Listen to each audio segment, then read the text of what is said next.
Hi, my name is Brad Emery, and this is my case study for Module 13 of Special Ed for Administration, when a student's rights are wronged. So to jump right in here, we're going to summarize the case and establish some of the facts. So we've got Miguel Hernandez, who's injured playing football. It actually caused enough of an injury that he is now restricted to a wheelchair, and upon his return, the school counselor, Ms. Guzman, transferred him out of biology because there was a lack of access to his biology classroom. Now, she didn't contact the parents for this, and they were pretty upset about it. His father, Mr. Hernandez, actually contacted an attorney, Mr. Howard Carey, and the attorney and Mr. and Mrs. Hernandez have come in and visited with me as the high school principal.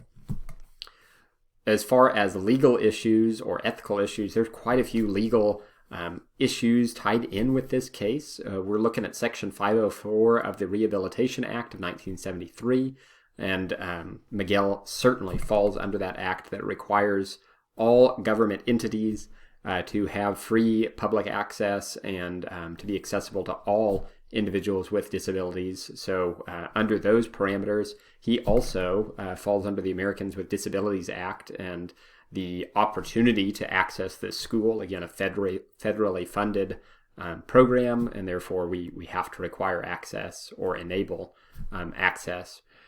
He is not entitled to any benefits under the Individuals with Disabilities Education Act because he doesn't have any qualifying disabilities there. That really doesn't make a huge difference to our case. It's just something we want to clarify. And as far as financial compensation towards the Hernandez family from the school or other players or teams or anything like that, it does not appear that there are any circumstances which would warrant a financial compensation. Now, some of those situations, if they did occur, would be things like negligence. So if the players were unsupervised or not properly supervised when Miguel received his injury, and he were to be playing, say, with students who were much larger than him, practicing when he wasn't ready. There was a case of a student in another district who had an injury like that, and the school was held liable because there wasn't proper monitoring and supervision. There's also the issue of if there's gross negligence, meaning if he was playing without a helmet, that's a reasonable expectation for a student to have. And if he had been playing without a helmet and or sustained an injury, that certainly would warrant some financial compensation, and that would have been a problem also.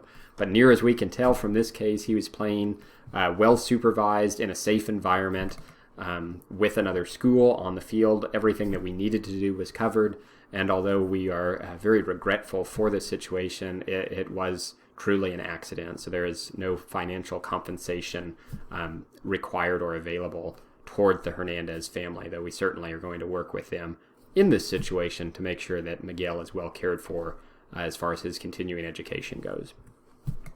So again, just to bring it all together into a single thought here, we know that the Hernandez family has contacted legal counsel after a severe football injury restricted their son Miguel to a wheelchair, and he was transferred out of biology without consultation of his parents due to a lack of access to the science classroom.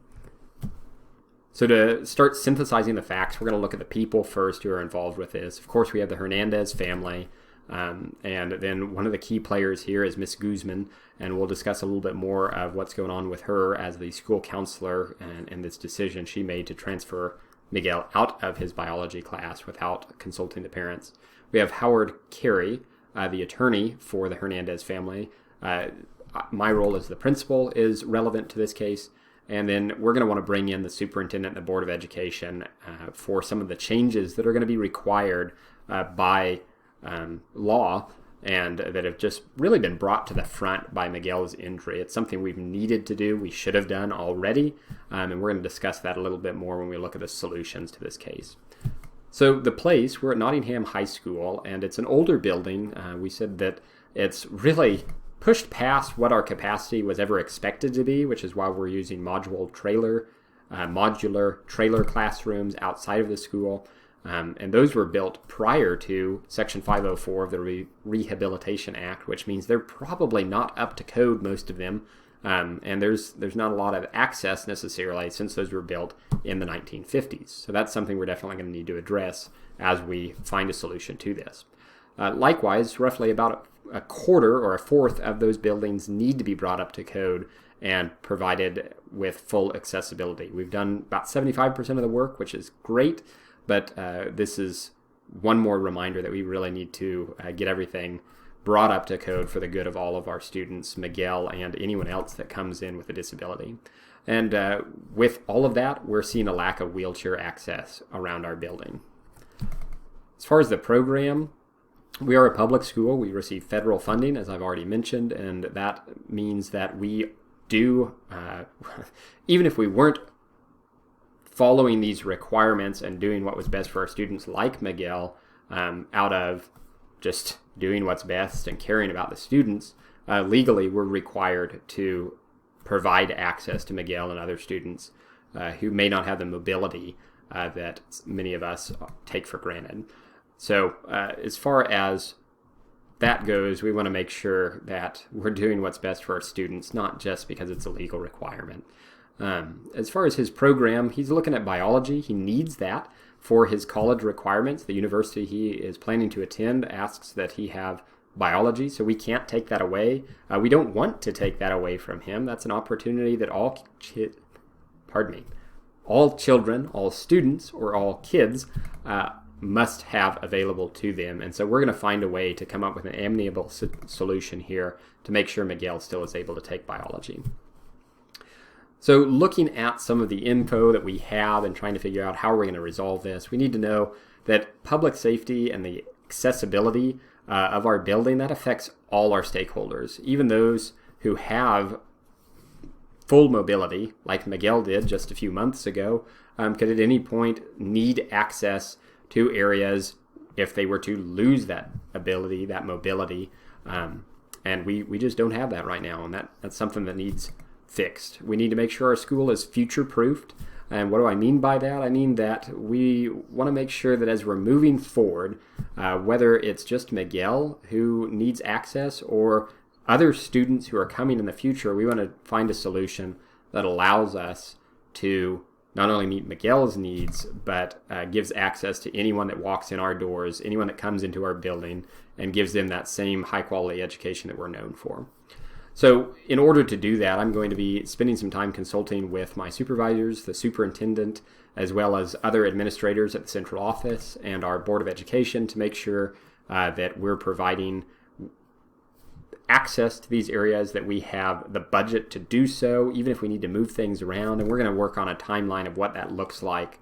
But first and foremost, we're going to get Miguel back into that biology class and find a way to get him access to that.